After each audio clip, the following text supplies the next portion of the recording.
বাংলাদেশের জাতীয় নিরাপত্তা বলেন কিংবা বাংলাদেশিদের অর্থনৈতিক আজাদির কথা বলেন, এমনকি বাংলাদেশের সার্বভৌমত্বের প্রশ্নেও লাখো লাখো রোহিঙ্গা শরণার্থী এই দেশে বসবাস একটি সংকট, একটি থ্রেট হিসেবে বিবেচনা করা যায়।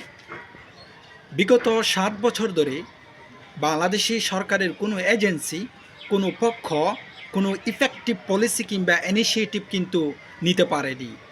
সম্প্রতি বাংলাদেশের প্রধান উপদেষ্টা ডক্টর মোহাম্মদ ইউনূস জাতিসংঘের মহাসচিব আন্তোনিও গুতেরেসকে সাথে নিয়ে লাখো রোহিঙ্গাদের সাথে ইফতার করার বিষয়টি একটি বিশেষ গ্রিন সিগন্যাল হিসেবে বিবেচনা করা যেতে পারে।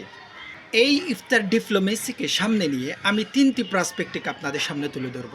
প্রথম হলো সাইকোলজিক্যাল পার্সপেক্টিভ, দ্বিতীয়টি হলো ইকোনমিক্যাল পার্সপেক্টিভ, তৃতীয়টি হলো জিওপলিটিক্যাল পার্সপেক্টিভ। আন্তর্জাতিক সম্পর্কের মধ্যে লিডারশিপের ক্যারেক্টার, লিডারশিপের বিহেভিয়ার, লিডারশিপদের অ্যাকশনগুলো, লিডারশিপের পার্সোনাল ক্যারিয়ার এবং লাইফ কিন্তু খুবই ভালোভাবে অ্যানালাইসিস করা হয়। কেন? ডিসিশন মেকিং লেভেলে অথবা ডিসিশন অ্যানালাইসিসে লিডারশিপের কিন্তু সাইকোলজি বড় ধরনের প্রভাব সৃষ্টি করে। ডক্টর মোহাম্মদ ইউনূস রোহিঙ্গাদের সাথে নিয়ে তিনি যে স্পিচটি প্রদান করেন সেটি কিন্তু প্রমিত বাংলায় দিতে পারতেন অথবা ইংরেজি ভাষায় দিতে পারতেন।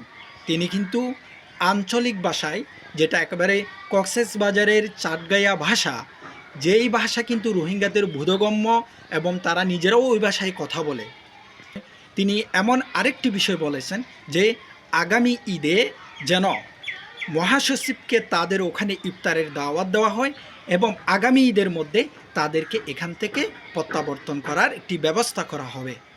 আরেকটি বিষয় তিনি উল্লেখ করেছেন যে মহাসচিব আপনাদের জন্য রোজা রেখেছেন, অর্থাৎ আপনাদের সাথে ইফতার করবেন।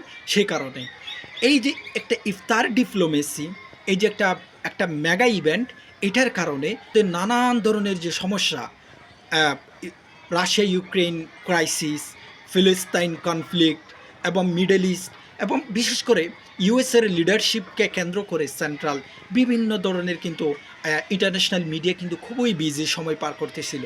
কিন্তু ডক্টর মোহাম্মদ ইউনূসের এই যে বিষয়টা, এই যে একটা ইনিশিয়েটিভ, এই ইনিশিয়েটিভের কারণে রোহিঙ্গা ক্রাইসিস সমাধান, রোহিঙ্গা ক্রাইসিসের উপর একটা ইম্পর্ট্যান্স এবং রোহিঙ্গা ক্রাইসিস সমাধানে বিগত ইনিশিয়েটিভগুলোর উপরে নতুন করে মিডিয়া, পলিসি মেকিং এবং বিভিন্ন রাষ্ট্রের কিন্তু স্টেট পার্সনরা কিন্তু একটু তাদের কিন্তু দৃষ্টি কিন্তু নতুনভাবে এখানে আবদ্ধ হয়েছে।